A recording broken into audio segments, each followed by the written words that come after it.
Fala pessoal, tudo bom? Aqui quem fala é o Healer, ou Ryu, e retornamos hoje ao 9º episódio do Otageekcast, dando sequência agora à nossa série especial, onde nós falamos sobre as principais desenvolvedoras de jogos. No 7º episódio do Otageekcast, para quem não ouviu, nós falamos sobre a trajetória da Nintendo e seus principais consoles e jogos. No 8º episódio falamos da Sony, sobre toda a história do PlayStation e de seus principais jogos e o seu legado. E agora, neste 9º episódio, vamos falar sobre o Xbox e a Microsoft. E aí, o Fabão faz o seu retorno junto do Jonathan e do Norman. Fabão, cumprimente pessoal aí, fala um oi pros nossos ouvintes. E aí, gente, tudo bem com vocês? Valeu pelo convite de novo aí, vamos lá. E aí, pessoal, tudo bem com vocês? Valeu pelo convite novamente e vambora. Oi, eu sou o Norman. E aí, como é que vocês estão? Então, gente, como eu já falei, nós já gravamos 2 episódios anteriores falando sobre a Nintendo e a Sony, e agora o Jonathan vai fazer a introdução ao primeiro console da Microsoft, que é o Xbox.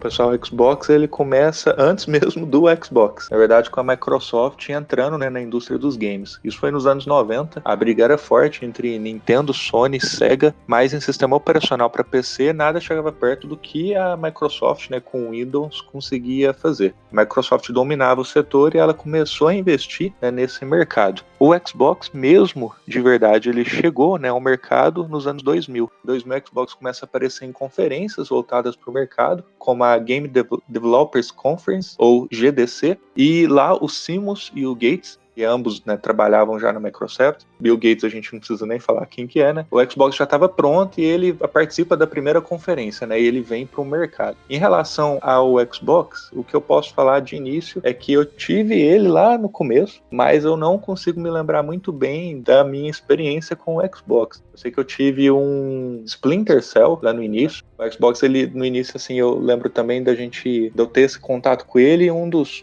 pontos, que me incomodava e que hoje já não me incomoda mais, que pra mim é o diferencial também no Xbox, é em relação ao controle. O primeiro controle do Xbox não era muito confortável, não. E minha experiência com ele no início foi bem isso. Eu lembro de ter tido ele, mas eu acho que logo em seguida a gente vendeu ele, porque na época não era muito barato. Então não foi uma compra muito boa, não. A gente desfez dele logo no início. Bom, eu não tive nenhuma experiência com o primeiro Xbox, então não sou capaz de opinar. Na verdade, nem com seus jogos eu nunca cheguei a jogar, então eu não posso falar sobre esse Xbox. Então, desse primeiro Xbox eu também não vou conseguir opinar, porque eu não tive nenhum contato. Eu só vi assim, sei que ele existiu, mas nunca joguei nada dele.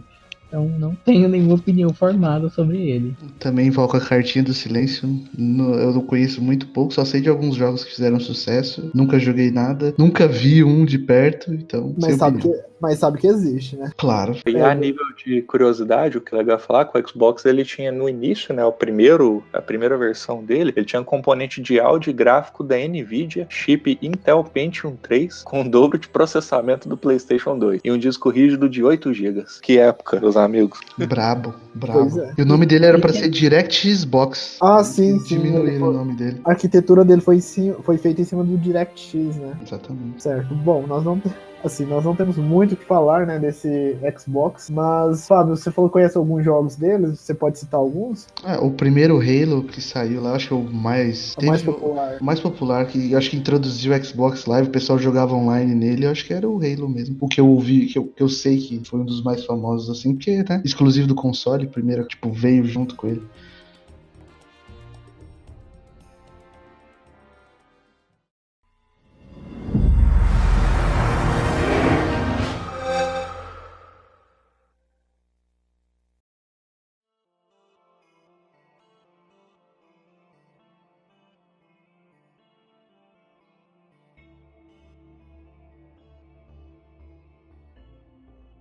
Bom, sim, como nós não temos muito o que falar do primeiro Xbox, vamos passar para a segunda geração do console, que a Microsoft, ela anunciou ali já em 2005, ela apresentou o Xbox 360 em um comercial da MTV na época, e no mesmo ano ela já deu mais detalhes na E3 e já fez o seu lançamento, porque a E3 acontece em junho ou julho, se eu não me engano, e o lançamento foi realizado no dia 22 de novembro daquele mesmo ano, de 2005. Assim, em termos de hardware, ele carrega uma CPU Xenon da IBM, né? E com um processador de 3.2 GHz, e além de uma CPU chamada Xenon da TI de 512 MB de RAM. Na época, o modelo original ele vinha com 250 GB de armazenamento interno e contava com discos para cartões externos que eram vendidos em pacotes com diferentes acessórios para o console, que tinham os fones, tinham vários outros acessórios que podia utilizar como periférico do Xbox 360. A gente não pode falar do Xbox 360 sem citar das famosas luzes da morte que assolaram esse console. Misericórdia. O problema das luzes da morte eram as soldas da CPU, que com o tempo que ele esquentava muito, ele tinha problema de superaquecimento, ele esquentava e esfriava e as soldas soltavam. Aí ficava mau contato, deu as 3 luzinhas, babau, já era. Eu, quando comprei meu Xbox 360, eu lembro disso muito bem, assim, foi algo que me marcou também bastante. Eu comprei ele com esse receio, né, porque antes de eu comprar, eu comecei a ler e falar, não, o que é isso que tá acontecendo? É 3RLS, se eu não tô enganado. Que eram as 3 luzes, né, da morte, e o Xbox ficava vermelhinho.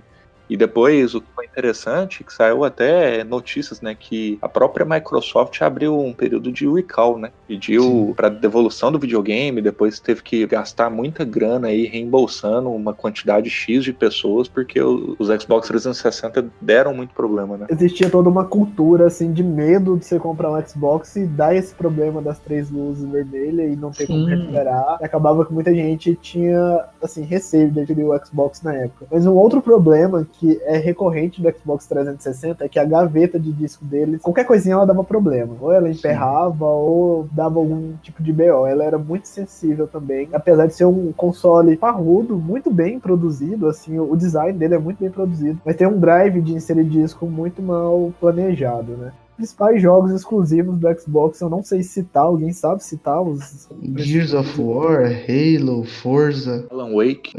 Na época que eu jogava, que eu tinha, eu não me ligava muito pra exclusivo, eu só jogava. Eu também não tenho essa memória dos exclusivos, não, mas eu lembro assim que me marcou bastante. Acho que foi o próprio Alan Wake, que hoje, se a gente for olhar nessas franquias mais novas, já saíram jogos aí que vêm da franquia do Alan Wake, né? Uhum. E o próprio Max Payne, cara, Max Payne 3, que passava algumas fases no Brasil, era bom demais. É o hype da Rockstar, né? Você tá louco. Então, um dos exclusivos bons, assim, que eu joguei, Left 4 Dead 1 e 2, que eram, assim, jogos até essenciais para Xbox 360. E sobre aquele erro lá das luzes da morte, eu morria de medo do meu videogame dar. Eu olhava, assim, para as luzes verdinhas acesas ali, só imaginando que elas iam ficar vermelhas e eu ia perder o console. No Xbox 360 eu joguei ali sim bastante Final Fantasy 13 também, Bayonetta. Eu comprei o videogame na época só pra jogar Bayonetta, porque eu vi o trailer assim e fiquei admirado com aquele jogo. E Blue Dragon ali foi um RPG muito bom assim pra jogar. Naruto também, eu joguei muito Naruto no Xbox 360. Como eu falei, assim, o Xbox, apesar desse problema da gaveta e das 3 luzes vermelhas, eu cheguei a ter um Xbox também. E sempre que eu tive um Xbox, eu joguei muito pouco. Eu jogava mais, era o Naruto também do Xbox, né? Os Ultimate Ninja Storm. E jogava o Red Dead Redemption também. Assim que eu tinha mais pra jogar. Mas fora isso, foi um console muito bom. Eu e o Fabão aqui, a gente jogava muito Resident Evil 5 multiplayer. Inclusive, eu acho que foi o jogo que a gente mais zerou na vida. Eu parei de contar depois que eu zerei 160 vezes. Aí eu parei de contar. Muita vez. Muito coisa. Mas no Xbox foi onde a gente mais jogou esse jogo. O Mercenários do Resident Evil 5, a gente jogava muito, mas muito mesmo. Mas enfim, foi um ótimo console e ainda é assim. Eu, pela minha tristeza e infelicidade, o meu Xbox 360 ele parou de funcionar. Ele deu um problema primeiro na gaveta e logo em seguida, tadinha, morreu. Mas eu tive um probleminha na gaveta dele também. Nossa. Uma coisa assim legal de falar do Xbox 360 foi ali que nasceu o Kinect. Foi, Kinect. Exatamente, o famoso Kinect, né? Verdade, tá? E o legal do Kinect é que a tecnologia dele não é própria do Xbox, né, da Microsoft. Tem muita gente que acha que assimila isso, mas ela é uma tecnologia à parte, né, de uma empresa à parte que, na verdade, depois vendeu o Kinect pra Microsoft. Parece que eles tentaram vender pra Apple no início, mas não teve sucesso. Se eu não me engano, quem programou o Kinect foi um brasileiro brasileiro. Quando veio a ideia pra Microsoft, ele deve ter modificado alguma coisa que, se eu não me engano, foi um brasileiro que programou algumas coisas, assim, foi o chefe da equipe. Bom, já que a gente tá falando do Kinect, a gente sabe, assim, o Kinect, quando ele lançou, foi aquele boom, aquela inovação. O pessoal falava que o Wii ia ser destronado como console de sensor de movimento, e acabou que o Kinect não foi isso tudo. Foi, tipo assim, ele teve alguns jogos bons no Xbox 360, mas eu acho que só jogaram a ideia pra cima e ninguém quis programar pra ele. Eu acho que faltou um pouquinho de empenho mesmo no que foi o Kinect, né? Eu tenho essa mesma visão que o Fábio. Acho que eles simplesmente lançaram, jogaram pro alto e falou, toma, pega, utiliza, mas não sei. Assim, na minha visão, teve um estudo em cima dele pra venda, pra atingir um público nichado, que acabou que, se a gente for olhar no decorrer do tempo, muito voltado pra crianças, né? E talvez o público de quem jogava realmente o Xbox 360 não foi atingido na época pro Kinect, né? Então a minha utilização também assim foi quase nada, na verdade, para não falar que foi pouca. Sim, também a Microsoft, os jogos que ela produziu por Kinect, a maioria eram jogos bem infantis mesmo e jogos simples, né? Eu não lembro de nenhum jogo, vou dizer assim, bem elaborado, que dava para aproveitar a dinâmica do Kinect, se você pudesse jogar, era mais esses joguinhos de ping-pong, você faz um movimento aqui, um movimento ali. Isso mesmo. Just Dance. Mas mesmo assim, o Just Dance com o Kinect eu ainda achava pior do que com o PS3 ou o Wii, que oferecia o controle pela mão, né? Porque a leitura dele, pelo menos no 360, era um pouco falha ainda, não dava pra você jogar direito. Mas eu acho que no Kinect do Xbox One essas falhas foram corrigidas. Mas já que a gente tá falando do Xbox One, Fabão, já fala aí dele, já explica um pouco como ele foi criado, qual que é a sua relação com ele.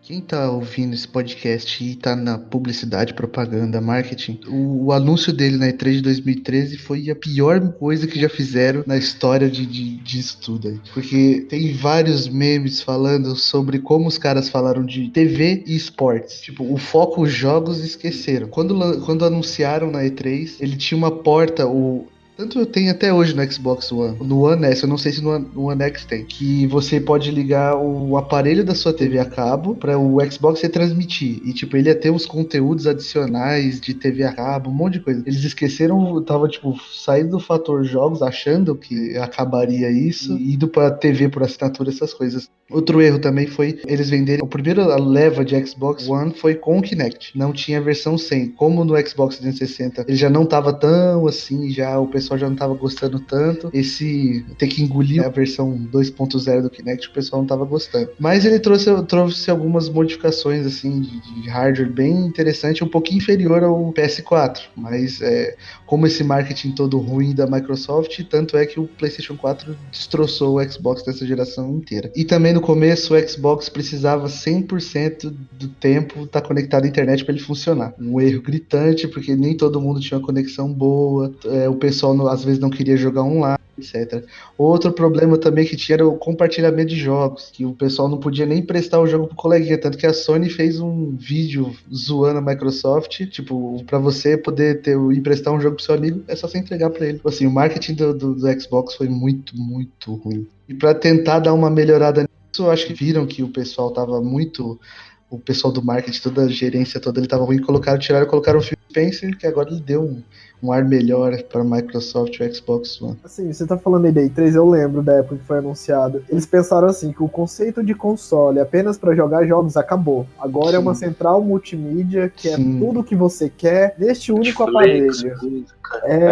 Eles acharam que todo mundo ia assim, pronto, a família inteira todo mundo vai ter um Xbox em casa. Seja quem quer jogar, seja quem quer ver novela. E acabou que eles deu um tiro no próprio pé, porque eles não conseguiram nenhum nem outro, né? Todas as questões que eu disse sobre jogos não poderem prestar, internet 100% e vender com Kinect, eles revisaram isso aí e retiraram tudo. Bom, se eu não estou enganado também, na época que ele foi lançado com o Kinect, eles tiraram depois essa versão com o Kinect, né, e começou a vender ele no mercado, o console, controle no caso, muito com apelo popular, né, diz que, na verdade, o público, né, os clientes até então do Xbox, da Microsoft, que começaram a gerar, como se diz, tumulto nas redes sociais, falando que não havia condição, né, a compra dele casada, né, com o Kinect. E aí depois teve o lançamento dele sem o Kinect. Sim, seu Kinect $100 mais barato. Então o pessoal, tipo, né, que descontão.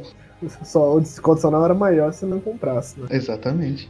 Eu comprei o meu primeiro o Xbox One, foi em 2015. Eu joguei muito Tomb Raider, cara. O reboot de 2000, acho que foi 2013 que lançaram, muito bom. Nossa, eu gastei muitas horas da minha vida jogando esse console, tanto quanto do 360, e pra mim, tipo assim, como o pessoal tá mais de olho na Sony, pra mim eu nem olho pro lado azul da força, eu gosto mesmo da Microsoft, e se um dia eu for ter outra eu vou continuar indo, porque a confiabilidade da marca pra mim sempre foi muito grande, que os caras estão investindo em serviço, tanto é que tem o Game Pass agora, que você assina lá por uma quantia por mês, você tem lá 100 joguinhos por mês lá pra jogar, e pra quem busca um negócio barato pra jogar, eu acho que o Xbox é a melhor opção que tem. Eu também sou muito time Xbox, time Microsoft, vou na mesma linha que o Fabão. Comprei o meu também, o primeiro jogo que eu comprei foi também o Tomb Raider, joguei demais, dos últimos agora foi Quantum Break, e na época que saiu também, que foi o exclusivo, né, o Rise Son of Rome, que pra mim também foi baita de um jogão, fico esperando até hoje a sequência dele, mais nada, que foi um jogo interessante pela dinâmica quando saiu o Xbox One,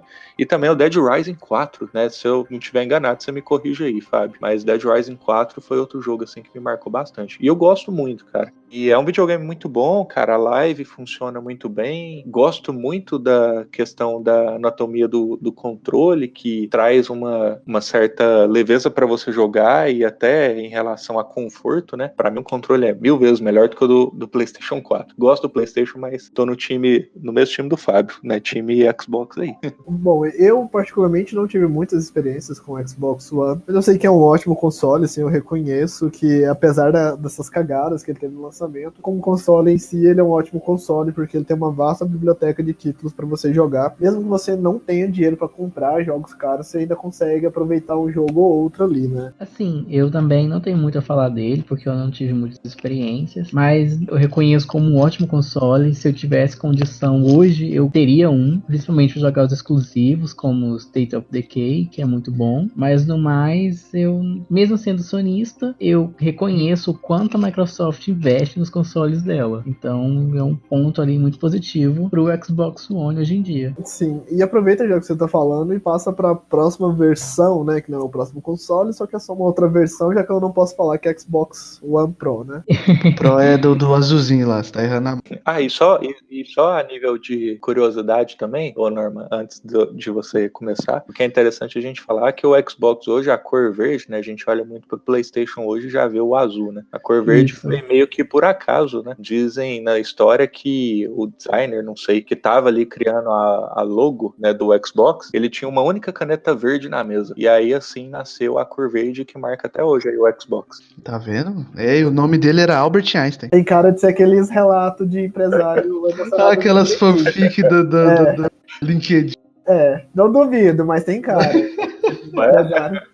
Bill Gates e o designer tinham apenas um pincel verde. Olha só, tem toda uma história. Sim, eu acredito. Mas enfim, Norma, continue. Então, a forma evoluída do Xbox One, o Xbox One X, ele é ali atualmente o console mais poderoso da geração. Ele mudou totalmente ali, tanto o seu físico, né? O seu gabinete ali foi refeito, as cores ali, ele abandonou o branco e adquiriu ali um tom mais fosco, um cinza escuro preto ali, bem mais fosco. E dentro dele, a Microsoft investiu e colocou um monstrão ali dentro dele, porque comparado com o PS4 Pro, ele ultrapassa muito. Enquanto o Xbox One tem 12 GB de memória RAM, o PS4 só tem 8. Então, atualmente, ali sim, o Xbox One X é o videogame mais poderoso da geração. Eu não tenho, assim, muita experiência com ele, eu só vi, assim, não cheguei a jogar, mas reconheço o quanto o console é poderoso. E, novamente, eu digo, se eu tivesse condição, eu teria um, porque, com certeza, não iria me arrepender, porque a Microsoft está investindo muito nele. E, com certeza, o próximo da geração vai ser bem superior. Sim, e só complementando aqui, eu não sei se alguém falou, mas o Xbox One, ele foi o maior não o X, né? O One foi o maior lançamento da história dos Xbox. E ele vendeu mais de 1 milhão de unidades em 24 horas, mesmo com todas aquelas ressalvas que ele teve, né? Ô, louquinho, meu. Tô louquinho, bicho. Alguém tem uma consideração pra falar? Eu não posso falar nada, porque eu nem joguei essa outra versão dele. Jonathan, tá bom. É só um modelo parrudo só. Mas isso aí atrapalhou bastante. Porque, tipo assim, tem uma versão que é, tipo, mais forte. E tem as outras. E, tipo, os caras programam de um jeito e pro outro tem que ser de outro jeito, graficamente. Eu acho que deve ter dado uma bagunçadinha na vida dos caras aí. Eu acho que também não houve muitas alterações, não, né? Na verdade, aí entra muito o marketing e o capitalismo da própria Microsoft, né? De lançar uma versão, algumas coisas a mais, né? E na época entrou até aquela discussão, né? De que, na verdade, ele tinha sido lançado e a gente precisava ter uma televisão 4K e tudo mais para poder rodar ele direitinho e ter a qualidade de imagem boa e tudo mais. Mas também acho que não vejo muita diferença de entrega entre a última versão do Xbox pro One, que foi o primeiro a ser lançado, não. Só comentando assim, saindo um pouco fora do contexto, esse discurso da TV 4K é o mesmo ali com o PS4 Pro. Se você não tem uma 4K, você não aproveita o máximo do console. Verdade. Sim. É muito uma jogada de marketing mesmo, né? Às vezes até para falar que existe algo a mais no lançamento daquele console, só que em paralelo você tem que ter uma televisão 4K, fica quase que inviável, né? Mas eu acho que a entrega mesmo de usabilidade do jogo acaba que os dois eram a mesma coisa. Uma curiosidade assim que eu gostaria de levantar para quem não sabe é que a Microsoft ela tá com ideia de levar o Xbox Live pro Nintendo Switch, né? Provavelmente a Microsoft vai fazer uma parceria com a Nintendo para disponibilizar alguns jogos dela no Nintendo Switch e até também em alguns dispositivos Android e iOS. Então a Microsoft ela tá tirando assim, um pouco da cabeça essa ideia de exclusividade e tá querendo dividir um pouco seu catálogo de jogos. Assim. O que vocês acham disso? Sim, então, a Microsoft é bem mais cabeça aberta com isso de crossplay, tanto que alguns jogos já tem crossplay com o Nintendo Switch, enquanto só a Sony permanece ali fechadona e exclusiva. Então, assim, crossplay é uma coisa assim, muito positiva e seria assim, o futuro para os jogadores ali se integrarem, né, em si, não ficar isso, eu não posso jogar com tal pessoa porque ele não tem o mesmo console. Assim, seria romper as barreiras, e é muito positivo isso que a Microsoft está fazendo. Até para alimentar o mercado online, né? Porque convenhamos que hoje em dia o mercado online nos consoles não é tão grande como era antigamente, porque é muita opção disponível e é difícil você segurar uma quantidade considerável de players jogando o mesmo jogo online plataforma de um jeito que fique por anos mantendo o servidor. Às vezes, estrategicamente, é melhor eles cederem e dividir um crossplayer mesmo no servidor aberto e aumentar assim, o tempo útil dos seus jogos, né? Sim, ainda mais que o serviço online você tem que pagar live, você tem que pagar SN Plus, então pra que ficar exclusivo? Por que não quebra a barreira e faz um negócio ali pra melhorar o serviço? Sim. Um que quebrou essa barreira aí, que tipo assim, tinha o cross todo mundo, menos que o PS4, era o Minecraft. Acho que até uns 2 meses ou 3 atrás que não podia e liberaram. E o pessoal ficou todo feliz, tá? Que todo mundo pode jogar com todo mundo agora. Como o nosso podcast da Microsoft vai ficar bem pequeno, vamos cada um falar uma dessas 15 curiosidades aqui. Pra quem não sabe, o Xbox ele não foi o primeiro console planejado pela Microsoft. Na década de 90, a Microsoft já havia investido em consoles de mesa. O primeiro videogame a exibir a sua logomarca nos créditos foi o Dreamcast, para quem não sabe, da Sega, e usava uma versão customizada do Windows CA, que eu não sei que versão de Windows é essa, mas é antes do XP, né? O primeiro Xbox é um sucessor espiritual do Dreamcast. Não, só espiritual, né? É. Uma curiosidade é que o Xbox nasceu como um contra-ataque do Bill Gates à Sony. Anteriormente, ele era chamado de Midway, por ser uma referência ali à Batalha de Midway. E, assim, o nome Midway foi escolhido porque Bill Gates era o presidente da Microsoft, né? Ordenou o desenvolvimento do console após uma fracassada negociação da parceria com a Sony. Então a Sony recusou essa parceria e o Bill Gates foi e lançou o Xbox ali para tentar guerrear contra a Sony. Uma super curiosidade aqui, ó. Facebook e Twitter foram alguns dos primeiros apps do Xbox 360. Como ele estava tentando criar a live ali, que veio um pouquinho do Xbox classicão primeiro. Eles foram aos pouquinhos implementando alguns outros aí. Aí depois o Last FM, que quase ninguém conhece, foi. Alguns outros aí foi crescendo, que daí veio Netflix, veio tudo mais. E o que é interessante falar, que o Fábio falou agora, é que esses aplicativos eles não não foram pra frente, né, no console. E aí hoje você consegue acessar eles, acho que apenas acessando a URL, né, pelo próprio Xbox. Já não tem mais o aplicativo dentro do videogame. Outra curiosidade é que, se não me engano, o Xbox One ele foi fabricado no lugar considerado o lugar mais silencioso do mundo, segundo o Guinness Book, né, o livro dos records. Então lá eles conseguiam fazer alguns testes de áudio com o Xbox One, com o último lançamento do Xbox, e é considerado o lugar mais silencioso do mundo. Vou passar por uma curiosidade bem bizarra aqui. Foi que o Xbox One ele quase foi capaz de emitir aromas personalizados durante o seu desenvolvimento. Algum engenheiro bem louco nas drogas chegou a testar a tecnologia que seria um cartucho de aroma dentro do controle. E aí a ideia era, você estava jogando determinado jogo, e aí ele fazia você sentir o cheiro de acordo com o jogo. E de acordo com determinados tipos de games. Claro que essa ideia não foi pra frente, mas é algo bem curioso e é engraçado que a Microsoft tem essa relação com odor, né? Porque eles, eu não sei qual país foi, não sei se foi na Austrália, mas eles chegaram a lançar um kit de higiene pessoal baseado no Xbox, com desodorante, com presto barba, tipo assim. Sim. É uma fissura. Isso é o desespero. É o desespero da marca pra ganhar dinheiro. Tipo, você não tem que só jogar Xbox, você tem que se depilar com Xbox. Exatamente, usar um perfuminho. Vestir Xbox. Você tem cheiro de gamer. Que horror, cara. Cara, e outra curiosidade também, não curiosidade, mas assim, um ponto interessante, é que hoje o Xbox ele recebe muito elogio pelo controle, né? E lá onde ele é fabricado, existe todo um estudo de design em relação a tamanho de mão, dedo, no caso público que é criança, se a pessoa é mais velha. Então eles fazem todo um design em cima de uma máquina criada, se eu não me engano, pela própria Microsoft, para criar o controle do Xbox.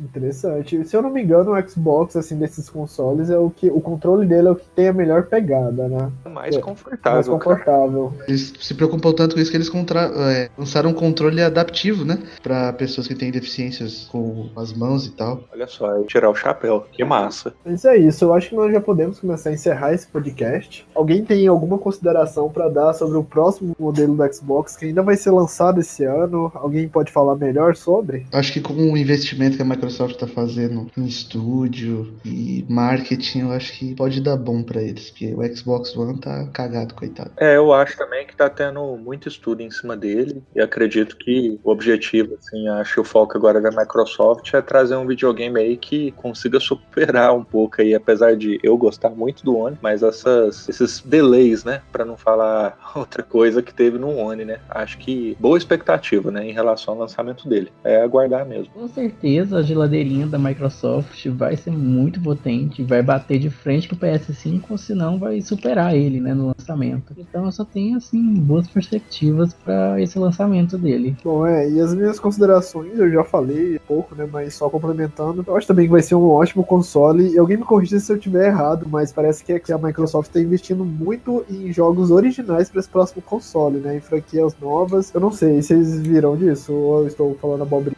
Tá comprando um monte de estúdio e fazendo jogos aí, ainda, tipo, algumas coisas ninguém sabe, ainda tá rolando.